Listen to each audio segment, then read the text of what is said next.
When the wind blows cold on the shores of Lake Erie, the Queen City moans her sad, lonely song. Her streets are empty, but for handfuls of scattered souls, scurrying to escape the chill.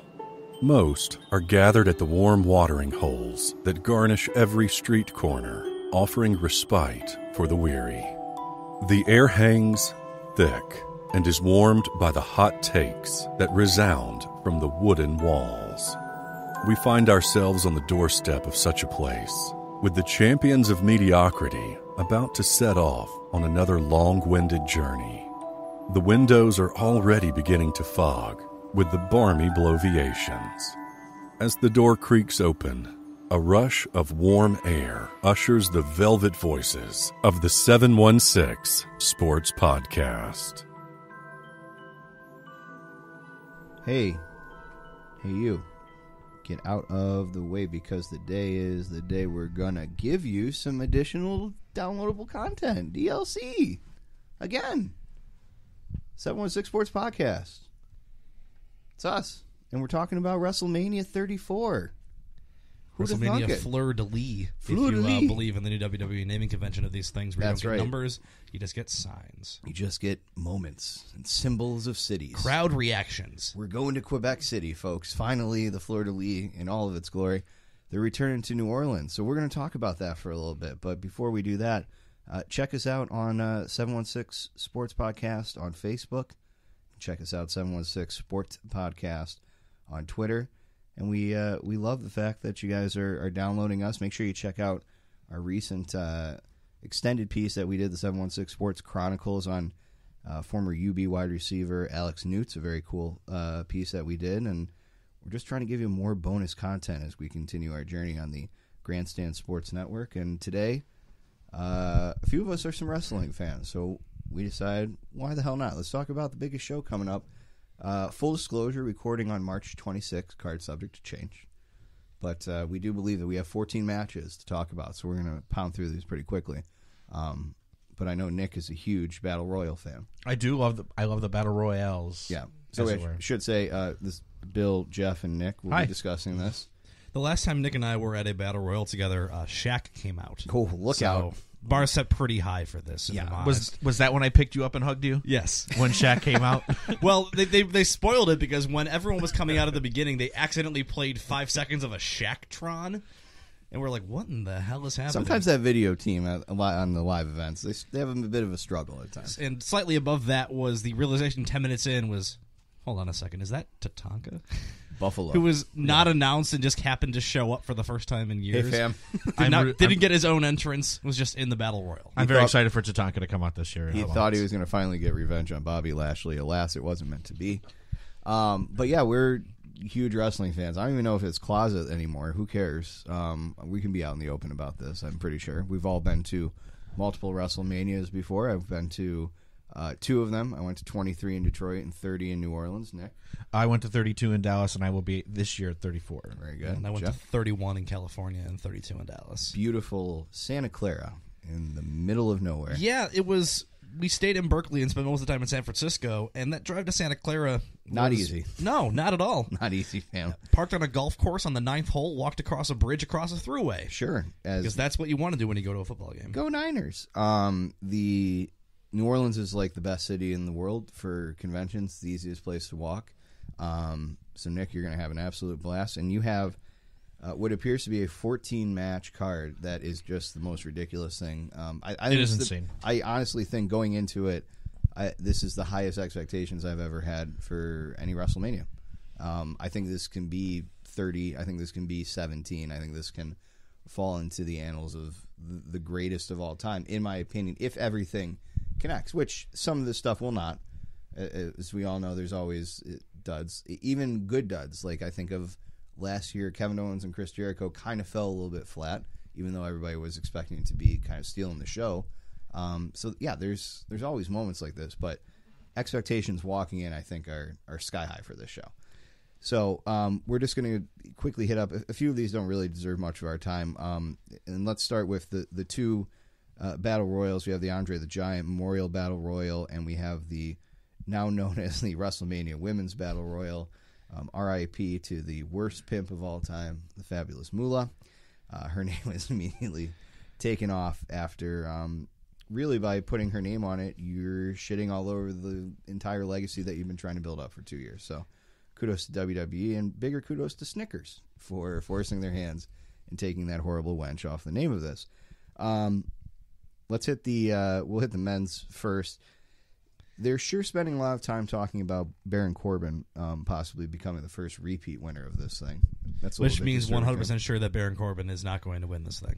Good. I think we're on. I'm definitely on board with Baron Corbin not winning this thing. So as of right now, 5 participants are Dash Wilder, Scott Dawson, Corbin, Mojo Rawley, and Ty Dillinger. I'm willing to bet that one of those 5 is not ultimately holding the trophy at the end of the match. Unless Gronk comes out again and interferes on behalf of Mojo Rawley, trying to get him over the hump there. It's interesting you mentioned that name. I do think that there's a possibility that he could show up in some sort of more physical. We're still kind of on the fence with what he's doing with the Patriots. I don't really think he's come out completely and said what he's up to. I think if he's in this match, we can safely assume that he's retired, and go Bills. That'll be great. This has always been a launching pad for somebody. Traditionally, 30, the first one, Cesaro won, and he did receive some sort of push. He actually became a Heyman guy real quick after that. We've seen Corbin make his debut and win. We saw this as a solidification of the Big Show's legacy, and last year we saw Mojo. So a mixed bag of sorts with the winner is. But without knowing the full roster, are there any guys that you're interested in looking at? Maybe any NXT call-ups? Yeah, I was just going to say, it's a good opportunity for someone to show up on the card and kind of get themselves noticed. I liked what they did with Corbin. I don't dislike Corbin, I think, as much as a lot of other people do. He's okay. He's fine. Yeah. But I like the thought of a guy like, I don't even know which NXT guy I would choose. See, if you're going to go like the Corbin route, if he loses the night before. See, I like Lars Sullivan. I think he's going to be in the North American match. I don't think he's going to win. And to me, I think if you're going to bring somebody right up, the problem is that he's been hurt. Yeah. And so he's missed a lot of time recently where he would be getting that kind of seasoning. Another guy that you could just immediately put in and just immediately elevate would be, to me, I would think EC3. Either EC3, who, again, is also going to be rumored in that North American ladder match, or I was thinking you could go with Aleister Black, but I think that he's going to ultimately be successful and have a nice run as NXT champion at the conclusion. So it's kind of an open-ended thing for me. I don't really know ultimately who they're going to decide, but as I said, I don't think it's one of those 5 guys that we previously talked about. And I could also see them, if the Lashley rumors that we've been hearing about for a long time are true, I could see that this would be the perfect spot for him to come in and just be the boss and kind of come in. But I think what we're saying is that the winner of this is not currently been announced. With all due respect to the legends that are the Revival. So, you know what? I'm going to say Bobby Lashley wins this thing. I'll put a name out there, a bold name. Jeff, Nick, you guys got anybody else? Johnny Gargano. That would be amazing. Interesting. Oh my lord. He has that big match with Ciampa the night before. Unsanctioned. He's a logical pick too. I like that one. Nick? Big Cass. Also, okay. He went all back right. then too. Big Cass. I think I'm pretty sure he's been cleared. I mean, it's been forever since The he's been rumor in. is that he was recently cleared. Yeah. So, I mean, I think it's a pretty solid chance he's going to be in it at least. Yeah. As obviously they're not going to plug him in. I also like Elias. I don't know if he's ready to be plugged in anywhere. He doesn't have anywhere. a dance partner at this point. Right. And doesn't appear to be anywhere near the main card. So, yeah, I think Elias would be a good pick, too. Just kind of further solidifying him as in that second echelon of superstars currently. Yeah, but I do like Big Cass is coming back and just demolishing everybody in his wake. Nice. I think all 3 have a real possibility. Next up, we'll go talk about the Women's Battle Royal as well. The inaugural Women's Battle Royal. They're making history once again. We're running out of match. I'm excited for the first ever Women's Inferno match, the first ever Women's Punjabi Prison match, and of course the first ever Women's Spin the Wheel Make the Deal match. Which yes, a coal miner's glove. Coal miner's Personally glove. waiting for the first ever women's Judy Bagwell on a pole match. The first women's Viagra on a pole match. The San Francisco 49ers match. Just all the greats. Thank you to Vince Russo. Dog kennel. Yep. Recently departed from from Podcast One Networks. Right now, announced on Raw, all we have is Sasha Banks. We assume that Bayley will join that group. And then basically all the afterthoughts on SmackDown probably right now. Every women's wrestler who is not in one Becky of the Lynch, other. Becky Lynch, Liv Morgan, Naomi, Natalya, Ruby Riott, and Sarah Logan have all been confirmed. To me, this is coming down to the culmination of the Sasha Banks Bayley feud, or someone's turning on somebody. I don't know what direction they're going to go in. I think Sasha Banks obviously should be the heel and Bayley should be the face, but they may be going in the reverse of that. It's WWE. You try and figure out the logic there. Go right ahead. I don't know. It's been interesting storytelling between the two of them where Bayley doesn't know how to react to things. I could totally see Bayley just having enough of Sasha and throwing her out of the match. They have to give Bayley something, or she's just going to become a complete afterthought. She loses everything all the time and is made to look like a complete fool. It doesn't mean that Sasha won't win. No, but she needs to have something. I agree. Sasha's almost just... Sasha is kind of in the same level, I feel like, as Becky, where they're just sort of...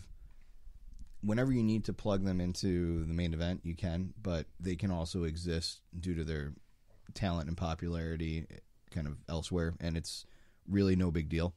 So yeah, to me, I just think that there's no way that it's not Sasha or Bayley winning this. I don't think any of the Riot Squad are ready. I don't see either of Absolution coming in. I don't really think that there's anybody down at NXT that you would bring up. The only name that I think even makes sense if they wanted to go in that direction would be you could plug Shayna Baszler in there.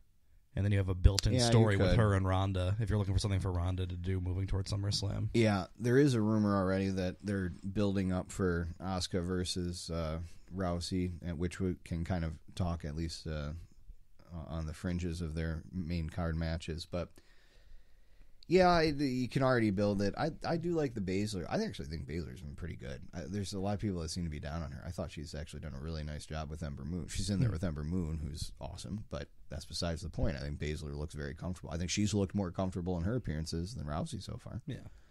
Nick, anybody that you're looking at? Yeah, I'm taking a look at the roster to see like who's not been announced. People. Well, Mickie James. Yeah, right. She's probably going to play a large role in the championship match. She'll be there. I think she'll be in this and another. It'll be interesting to see how many women they pull in and how many they have to pull. How many, if they're doing 20, 25, or 30, like if they have to plug in legends. I think it's only going to be 20 because I think you just did all of those legends at the Royal Rumble. Yeah, and this is such a similar concept. It is a similar concept. Yeah, that it would. Like, you can't just roll out Lita and Trish Stratus again, can you? Lita 100% could be in there again. Sure. And maybe I'm not saying that they can't be in there, but are you going to do the nostalgic nostalgic thing 2.5 months after doing it? The novelty of it, certainly the crowd isn't going to be reacting the same way they were when Molly Holly came out of the Royal Rumble. If you do it twice in 3 months. No. So, I don't know. Vicky Guerrero, this seems like she could just get hurt. I'd be worried about that. Yeah, when you throw everybody in at the same time, it's a little different than, trotting people out, letting them, outside of somebody like Michelle McCool, who had the most eliminations in the Women's Battle Royal back in January. But I was taking a look at the roster, and outside of, like, your Baileys and your Sashas, maybe Nikki Bella.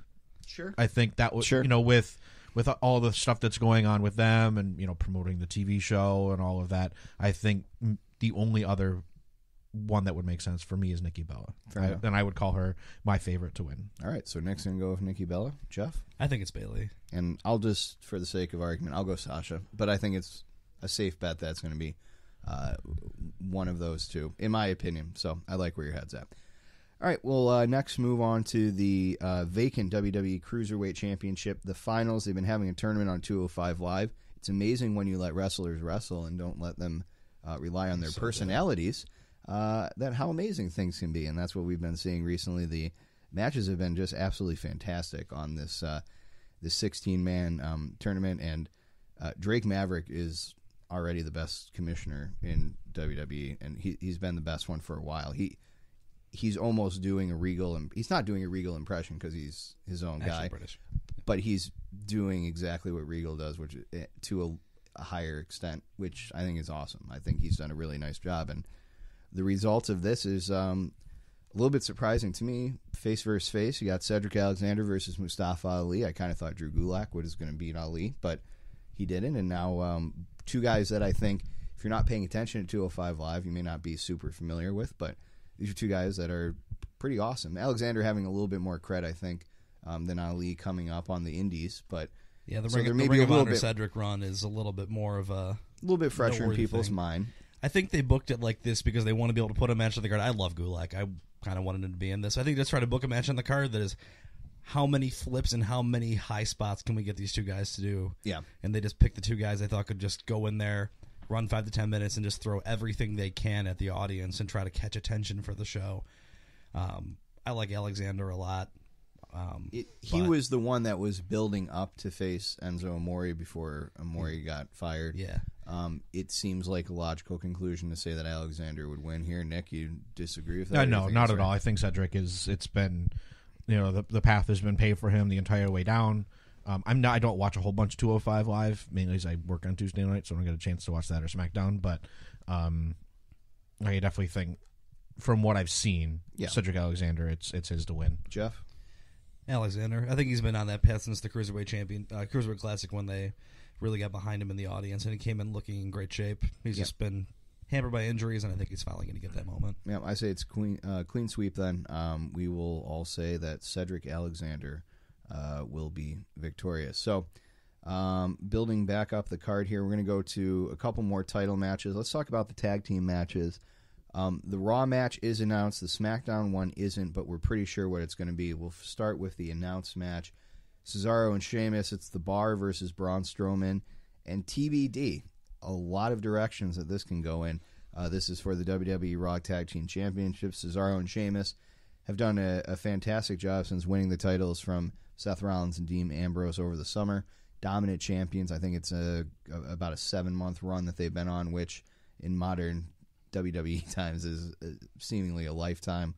However, Cesaro and Sheamus have been really flat, and that's disappointing when you throw them up against teams like Titus Worldwide. I mean, they were having some of the hottest matches in the company over the summer. I went to a house show on Sunday night here in Buffalo, and they're not getting any reaction because they're wrestling Gallows and Anderson and Titus Worldwide, and those guys just don't inspire people. Gallows and Anderson inspire people when they're standing next to Finn Balor. And Titus, I mean, it's funny in like some backstage vignettes and stuff, and I enjoy the Dana Brooke edition, but it's not like Apollo and Titus are really inspiring people if they're in-ring work. It's not Titus and Darren Young and whoever that guy was. I can't think of his name. The guy who made the Kobe Bryant joke. Yeah, I forget. Oh, yeah. Who was that? Shit. Something was. Beside the point. Yeah. Right. And it's really sad to see what's become of Gallows and Anderson, two of the hottest wrestlers in the world before they came here, and now 2 years and they've been neutered completely, which killed. Sucks. Carl Anderson especially. Yeah, Carl Anderson's Gallows an is whatever, wrestler. but I think everybody expects Carl Anderson could go back to New Japan tomorrow and possibly be the guy that beats Okada. Yeah. But that's besides the point. We got to talk about this match. Who do you think?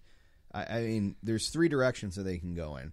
They can have Braun go by himself. They can team Braun with another badass and just mow over everybody, or they can put him with a comedy guy. What direction do you think they take? I have direction number 4. Go on. Which is this match goes on after Alexa loses to Nia Jax, and Braun and Alexa team against The Bar. Wow. So we're going to actually bring in the mixed match universe into the real world?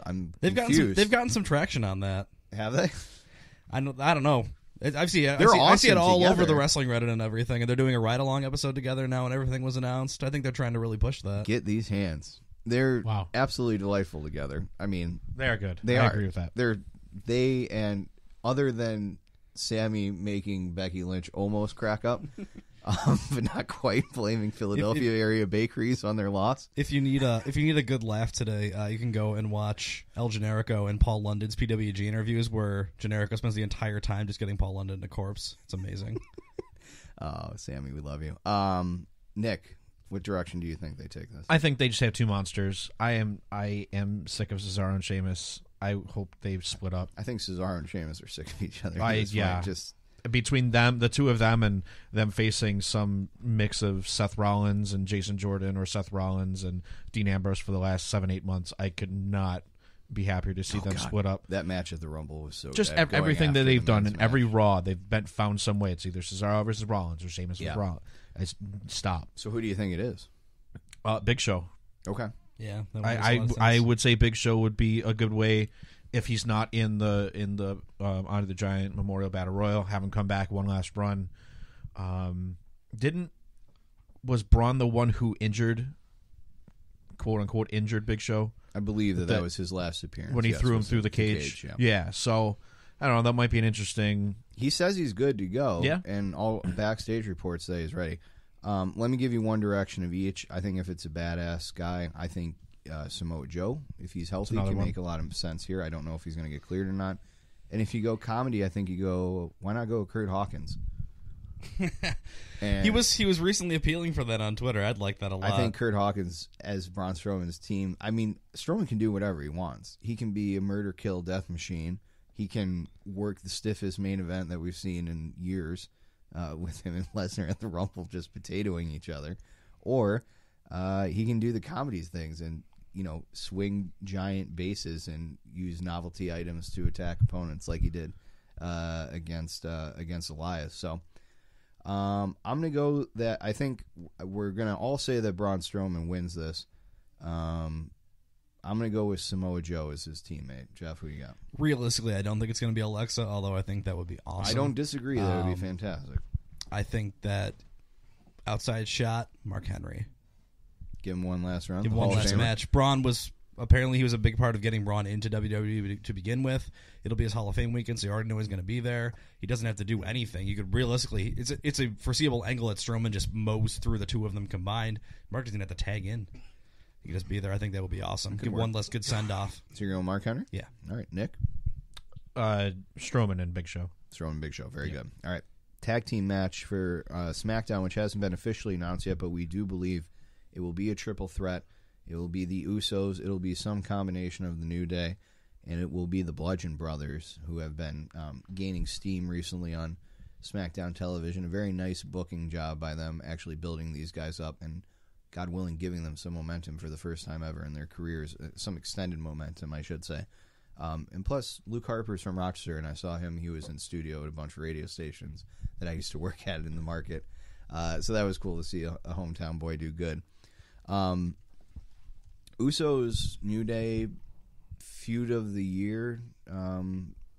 If we're going WrestleMania to WrestleMania season, it's produced probably the most consistently awesome matches over the last 12 months. We can critique a lot of things that WWE writing does sometimes in character directions, but man, whoever came up with fixing the Usos 2 years ago, 5 out of 5 star, brilliant. They went from just completely bland faces to they were Roman Reigns' cousins, great heel characters. Yeah, and I mean they did the same thing the New Day did almost in a way where the fans turn them face because they're just so good at what they're doing, right? And they're just being themselves. It's everybody. They say the best characters are yourself turned out to 11.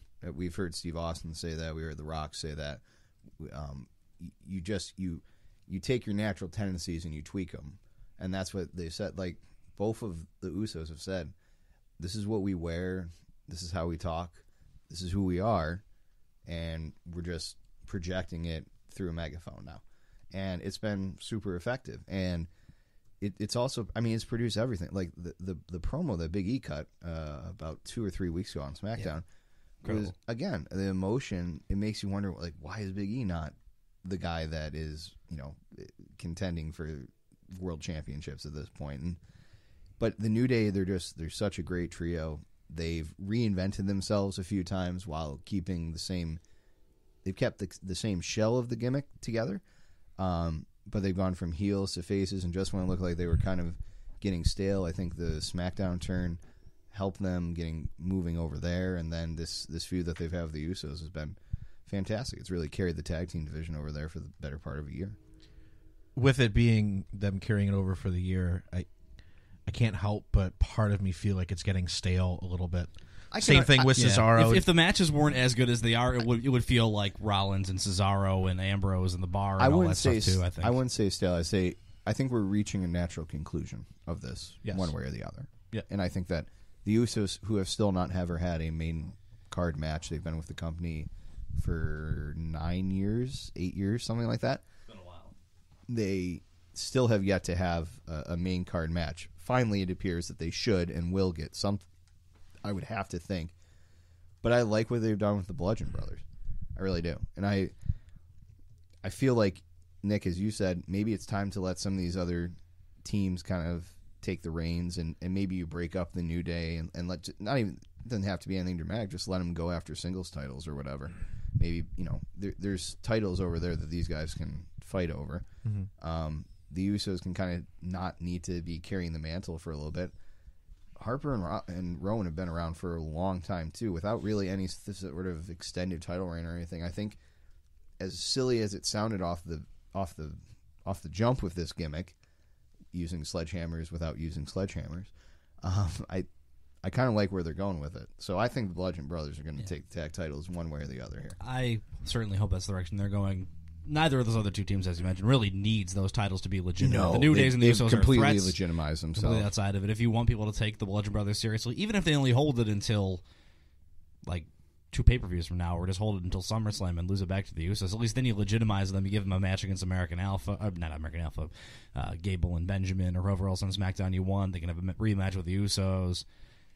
The more competitive, legitimate threat tag teams you have available, the better, especially with a shakeup coming in. Who knows if everyone else is going to stay on the same show. I'm really looking forward to the Bludgeon Brothers versus the Ascension coming up very soon. Dudes with attitude. Finally, it happens. So you're going Bludgeon Brothers? Bludgeon Brothers, yeah, right, for sure. So that's a clean sweep for the tag titles. All right, next up we're going to talk about the 2 tag team matches. They're not involved with titles, but arguably either one of these could be placed in the final spot. We'll start off on Raw. This one is officially announced.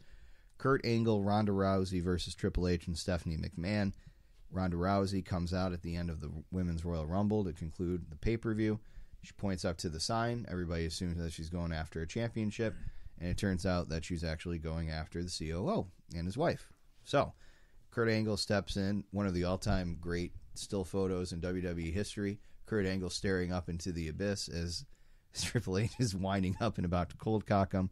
And then Rousey shows off her judo skills of sorts, and the match is official.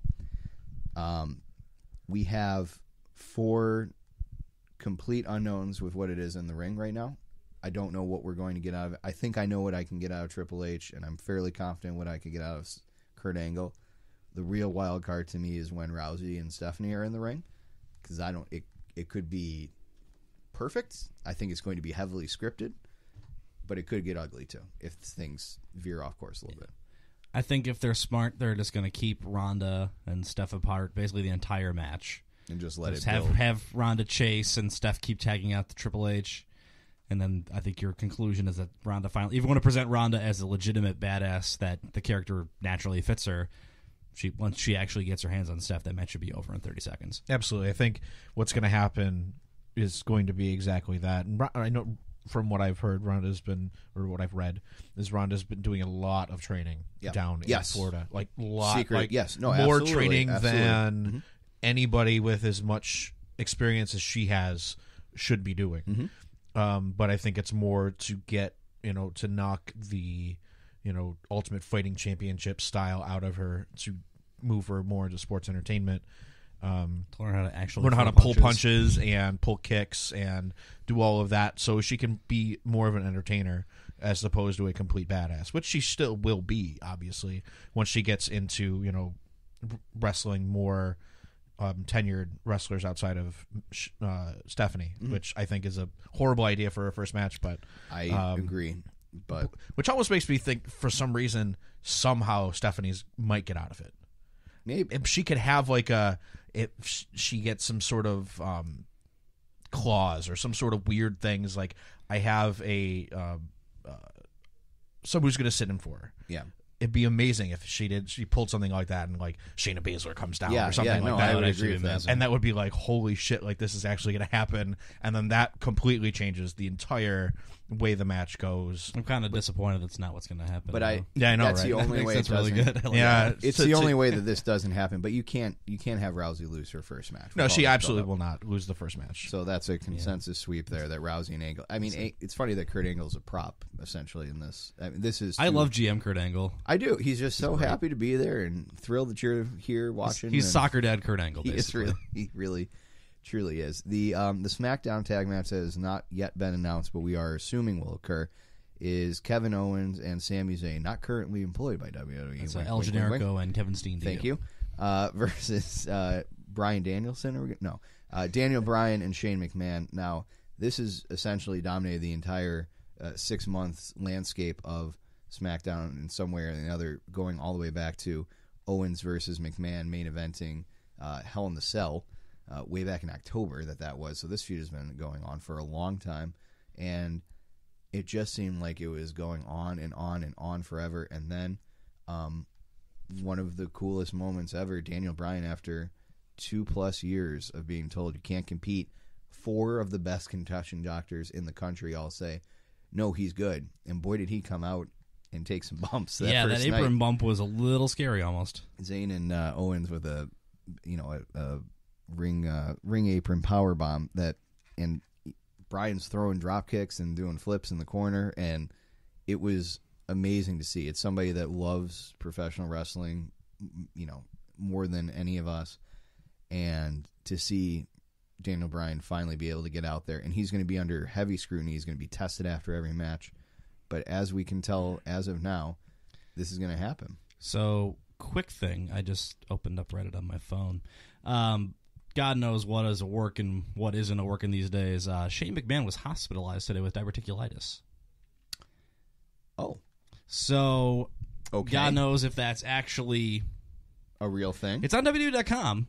They're certainly not presenting it as storyline. And who knows? I mean, that's what sidelined Lesnar from his ability to fight for a long time. Okay, so I am seeing that he has been hospitalized. There's an El Generico tweet today. He tweeted for the first time since years. 2013.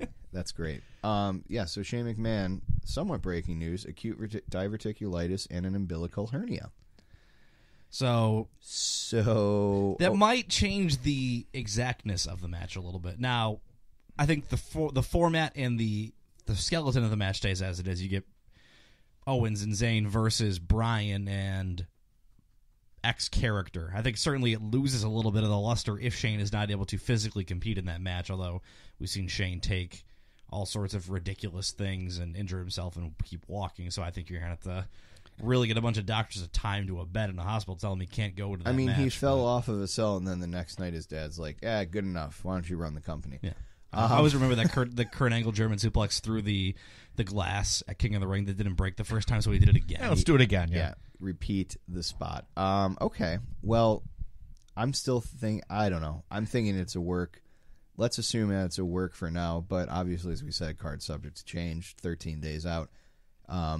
If it is indeed a tag team match, who do you have, Nick? Shane McMahon and Daniel Bryan versus Sami Zayn and Kevin Owens. God, I'd love to see them come out as Steen and El Generico. It would be the greatest thing. They're both tweeting as Steen and Generico right now. Right. So now they did run in at a house show on Friday night, I believe, but Zayn and Owens. But they didn't show up after that. So they were not on either the Saturday or the Sunday show. So I don't know. Yeah, I'm going with Owens and Zayn on this one. I think it would. I don't know what it would do for like if Bryan and McMahon won. Like, okay, so what does that do? It's all I could see like Bryan winning, coming back, but I don't know. There's so much time for that. You don't have to win on your first match back. I'm so torn. I'm scared. If I'm booking that, I'm scared of giving Bryan the win. If no other reason than you're not sure if his body can actually withstand all the physicality of that match. He's going to, Daniel Bryan's going to go in there and he's going to take a couple crazy bumps and the audience is going to cringe every second of it because Bryan will not have it any other way. It's a man who once finished a wrestling match after having his retina detached and fought for another 20 minutes. Yeah. He'll go for anything. I think Zayn and Owens will win. Bryan works well as a character chasing something, as a sympathetic face. He's probably one of the last legitimate faces in professional wrestling. It's him and Johnny Gargano. Yeah. That's it. I think Owens and Zayn should win, and then they can move on and try to dominate the. I would agree with that. I actually do agree with you, Jeff. I like Owens and Zayn. I think you have to keep those guys strong, and they've been your main eventers. Why not throw them a bone? And I think if anybody, Daniel Bryan's like, no, those are guys that need to keep going. So and also, I'm not a medical professional, but an umbilical hernia is not that big of a deal. Right. I did read that was contributed to the Zayn and Owens attack. So right, so that makes sense. I still think it's kind of a work. All right, we got the 6 big singles titles.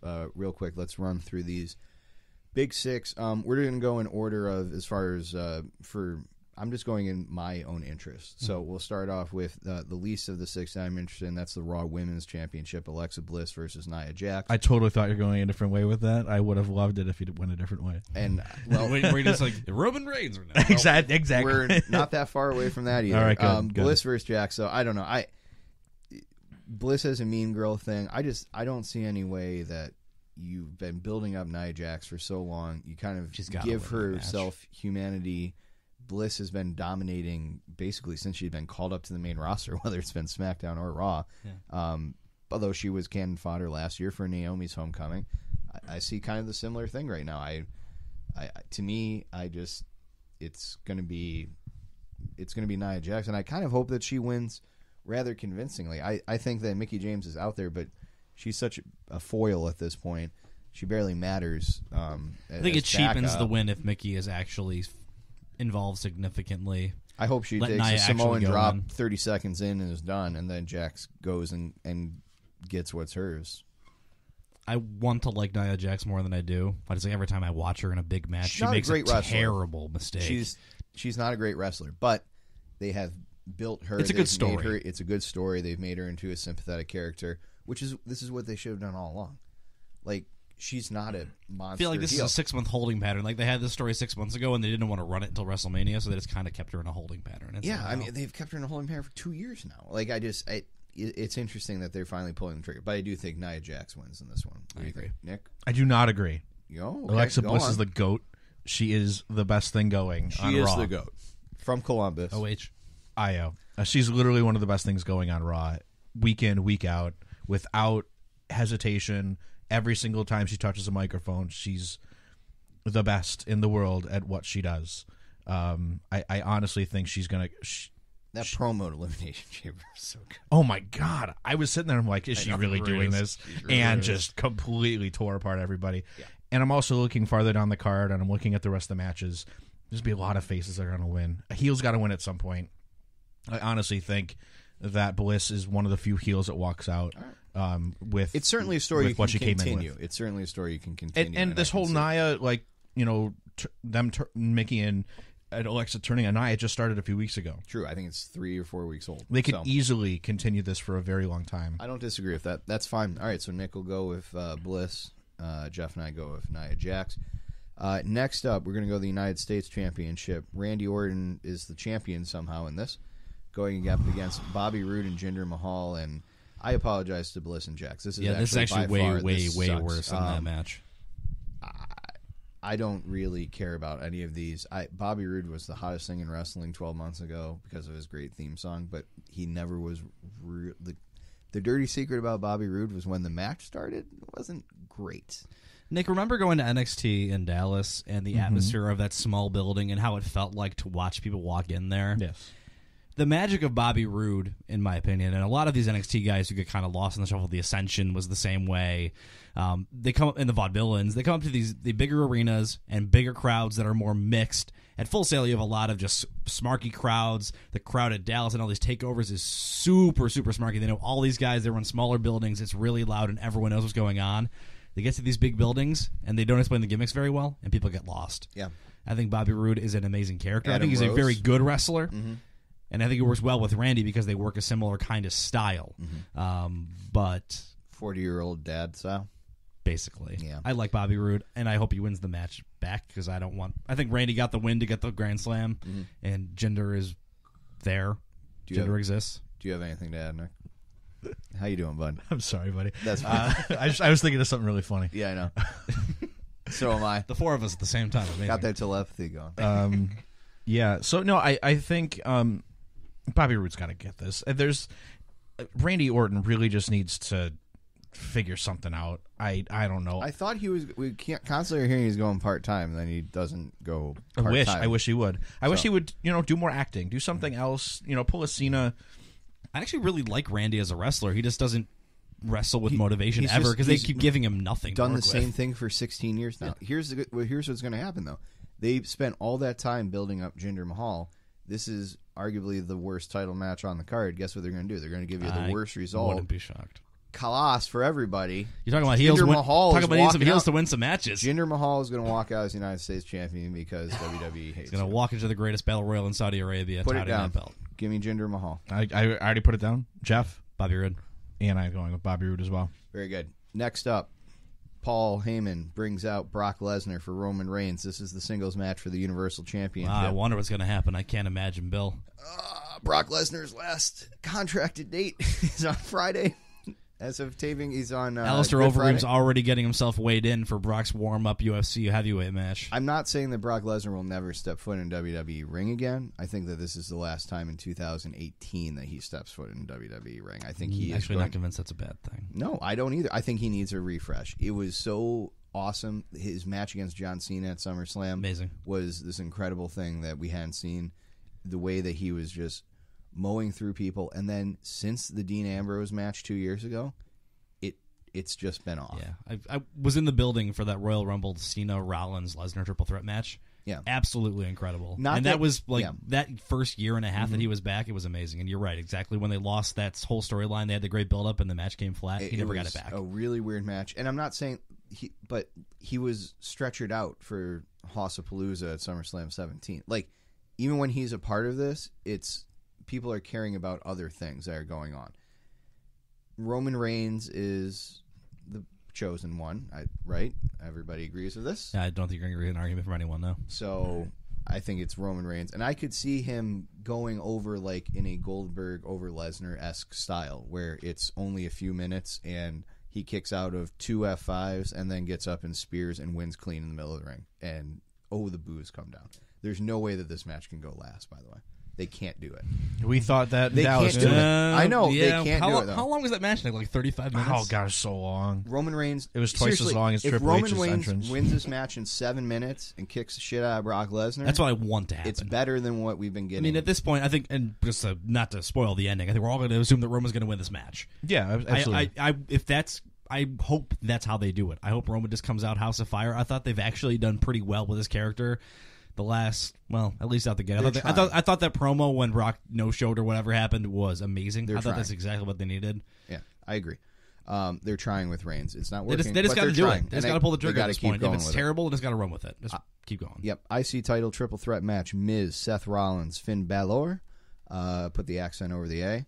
This is three of the best currently going. Remember, Finn Balor's not over. Seth Rollins, since the Royal Rumble, has there been a better wrestler in ring? No. How great was that gauntlet match? Gauntlet match was absolutely ridiculous. But not only that, I mean, everywhere. Everything he does. The Rumble, is the Chamber. Yeah. I mean, he had one dud, and that was not his fault. That they were put in a dead spot with the Jason Jordan match against the Bar at Rumble right after the match. He got rid of the flame tights. Good move. And other than that, I want to say Seth Rollins should win this match, but I think this is a good chance for Finn Balor to take the IC title. I think there's a lot more meaning behind the Intercontinental Championship than the U.S. Championship right now, and that's because of how great of a heel champion The Miz is. I'm with you 100% on that, Bill. And I'm just trying to think about. I think either of these three guys could win and be legitimate threats in the mid card. Yeah. I'm trying to think about which one would they be most likely to kind of give the task of, at least until the 3-month period, until SummerSlam, which one of them would make the most sense to be that dominating mid-card figure. Yeah. I think both The Miz and Seth Rollins have very easy, clear paths to face Roman Reigns as champion. I think Seth versus Roman at SummerSlam is the best, most exciting path they can build to, especially with Dean probably being back and being healthy soon. Yep. That story writes itself. I kind of like the idea of Balor winning the IC title and him and Gallows and Anderson, to get back to what we talked about earlier, kind of getting back together and throwing people around in the mid-card for a few months. Nick, thanks for turning that muffler off. Who you got in this? I've got The Miz going on this one. You got The Miz? I just think he's so good. And he's so consistent. And he's the best heel in wrestling, and he has been doing it for 2 years. Yeah. He's so good. And I love what they're doing with him. I love how he handles it. Between social media and just everything together, he is the complete package. Yeah. In terms of in and out of ring presence, and nobody does it better. He does seem to be at his best when he has the championship. And so I agree with you in that. I like the pick. And he also isn't going to. He's not going to get to that. He's not going to face Roman Reigns. Like, this is kind of his ceiling. Yep. This was Mr. Perfect's here. This is Kurt Hennig's and it's perfectly fine with, and that's okay. Yep. Like that. And he says that he's been bringing, prestige back to the IC title, and that's exactly what he's done. Mm-hmm. And he just needs to keep doing it. Yep. And I hope he does. I agree. So you got Miz. Jeff, who do you got? Balor. And I got Balor as well. Charlotte Flair versus Asuka for the WWE SmackDown Women's Championship. Asuka wins the inaugural Women's Royal Rumble. She's a Raw wrestler, but she's going to SmackDown to face off against Charlotte Flair. It's the two best women's wrestler in the world at this point. I don't really think there's... I mean, of course, I know you love Miss Bliss, but to me, these are the two best in-ring performers, let's put it that way. I think that I think it's amazing what they have potentially in Asuka just running this thing for a long time.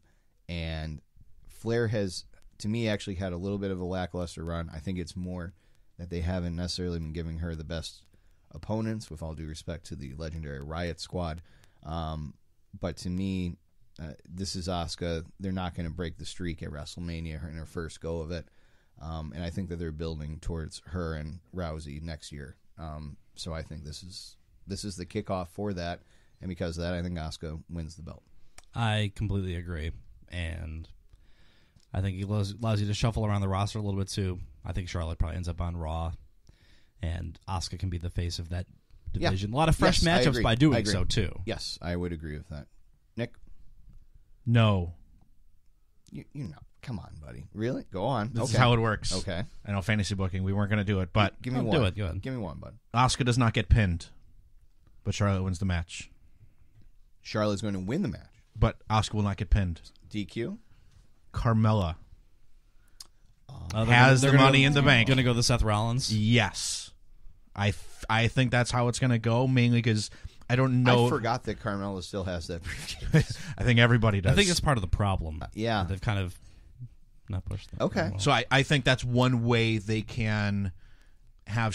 That's the only way they have Charlotte win, with Asuka not getting pinned. So Carmella inserts herself into the match because they just beat the hell out of each other, and somehow finally Carmella comes down. Right. Here we go. Let's go. It's WrestleMania. This is my show. This is my time. It honestly could be the second last or third last match on the card. Yeah. So she wants to come in and do her thing, walk out with the championship, the biggest stage of them all, and Charlotte pins her. Wow. I like it. Thank you. I like that a lot. So you have Carmella walking out as the champion. No. Charlotte walking out. Yeah, Charlotte's still walking out as a failed. Charlotte pinning Carmella. Okay, yes. Very the good. combination of the Seth Rollins and the Baron Corbin. I like it. Two more matches. It's really good. Like First one, WWE Championship, AJ Styles, Shinsuke Nakamura. This is shout out to all the smart fans out there. This is your match. We've seen it at Wrestle Kingdom before. I can't believe that AJ Styles and Shinsuke Nakamura I still can't believe AJ Styles is in WWE. So sometimes I know he's been around for 2 years now. It's still weird to think that that's AJ Styles from TNA and New Japan that is running the show, and he's basic. Everybody thought he would maybe get buried. Not everybody.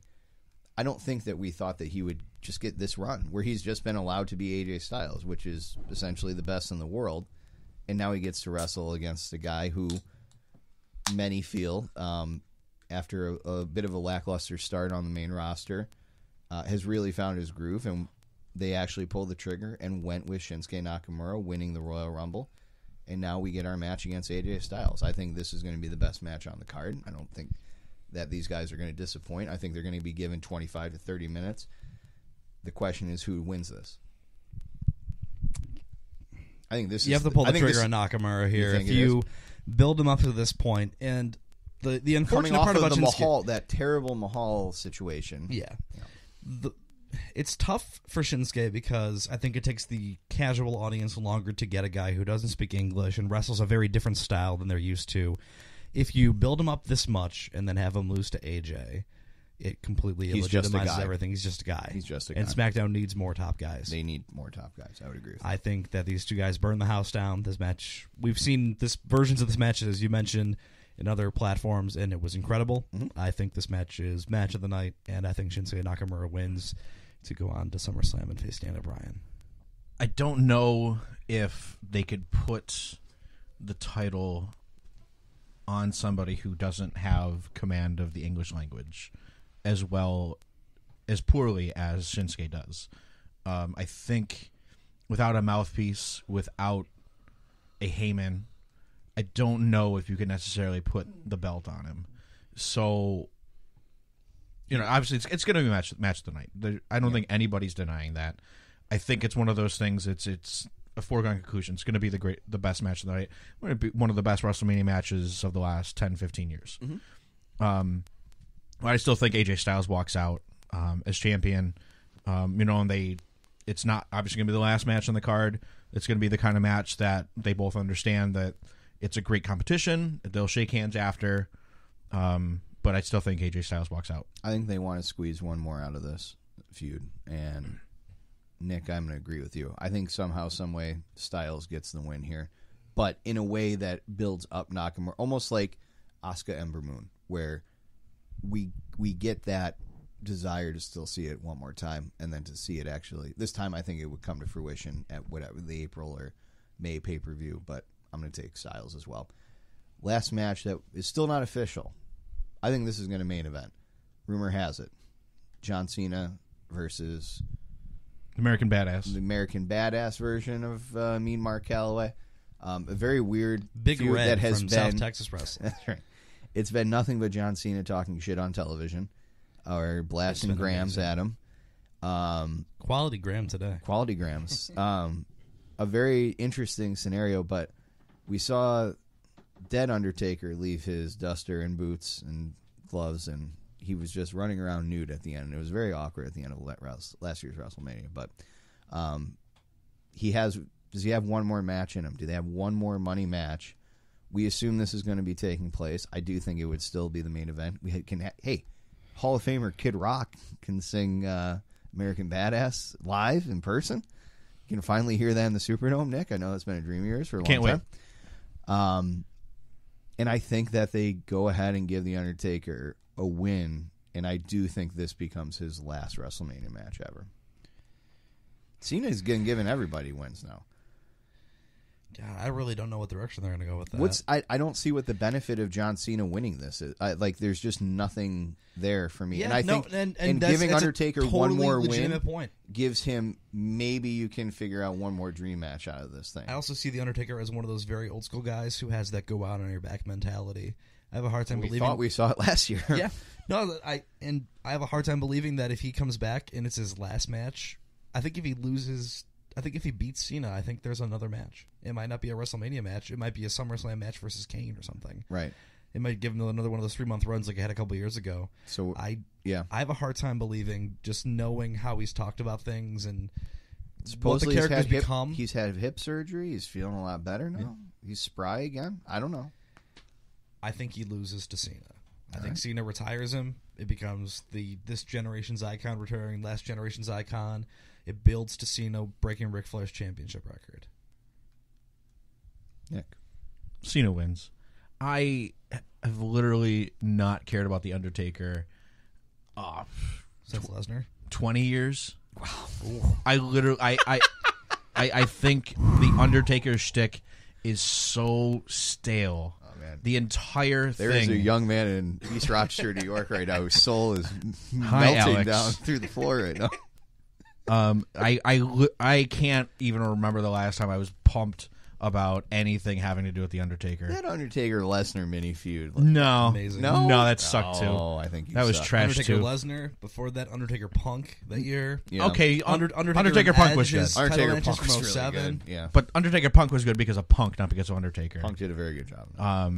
And anything that he's done for the sake of him doing the work is his moveset is boring. What about Bray Wyatt at 30? No, none of it. Bray with a broken foot really sabotaged that whole thing. And but I do hope that he does come back and he has his final matches with Kane. Okay. And they just both like bury each other. Knox County Mayor. Yeah, Glenn Kane Jacobs. I don't know if this is the right way for him to go out because, like you said, Cena. There's no win if either wins. I don't know what there. Yeah, I have no There's idea no what win extent it is. For either to win. So and that's why I got the Undertaker wing. So you guys both got Cena. I got the Undertaker, right? Yeah. All right. Well, we will see what happens. We'll see if this match does officially take place. We actually are thinking I've been updating my Twitter. Tonight. Just to see if anything's come up. Yeah. John Cena tweeted at the Ellen Show 7 minutes ago. Look out. Thanking for the gift and promoting a towel for the main event of Raw tonight. And Dave Meltzer confirms that Shane McMahon is actually legitimately injured. So that may change things into a triple threat. That would be very intriguing as well. I mean, from a wrestling perspective, that match should be about 500 times better. Yeah. From a storyline perspective, you lose a lot of what the build is. As you mentioned, that's been dominating SmackDown or at least simmering in the background for 6 months at least. Well, whatever it is, we're looking forward to WrestleMania. Nick, safe travels. Yeah, I'm excited to go. I'm going to 9 wrestling shows in 5 days. Attaboy. If I remember, I will maybe write something up. Sure, that'd be sweet. Drink some. Are you going to Progress when you're down there? Yeah, I'm going. Yeah, I'm going to 9 shows. Progress is the one. Progress. Are you going to the WrestleCon? Janela going to Joey Janela Spring Break has the Bloodsport. greatest main event I've ever seen of any wrestling show. NXT. Yeah, you got a lot of stuff. Yeah, I'm not going to the Hall of Fame. Ugh, I'm so happy I'm not going to. I went to the Hall of Fame and congratulations. Yeah, I understand the appeal of it. We went to 2 WrestleManias back to back years. The first year I went to Hall of Fame, and the second year I didn't. And it's the Hall of Fame. It's great if you really are deeply invested in the guy who's headlining it. Yeah. And it's terrible if you're it's not very. I'm glad I went when Sting was going in because I was a big WCW guy in the 90s. And very cool. But yeah. All right, well, that does it here for the 716 Sports Podcast. Thanks for listening to our WrestleMania preview show. I'm sure all of these predictions will be correct, and we'll all be 100% somehow. Why? I don't know. Math is weird. Ties. But let's not talk about that right now. And I'm trying to come up with a video game reference, and all I can think of is Dr. Mario. So for the yellow virus and the blue virus, I'm the red virus. Thanks for listening. Check us out, 716 Sports Podcast on Facebook, 716 Sports Podcast on Twitter. Please download, subscribe on iTunes and any other podcast. The Grandstand Sports Network. Yep.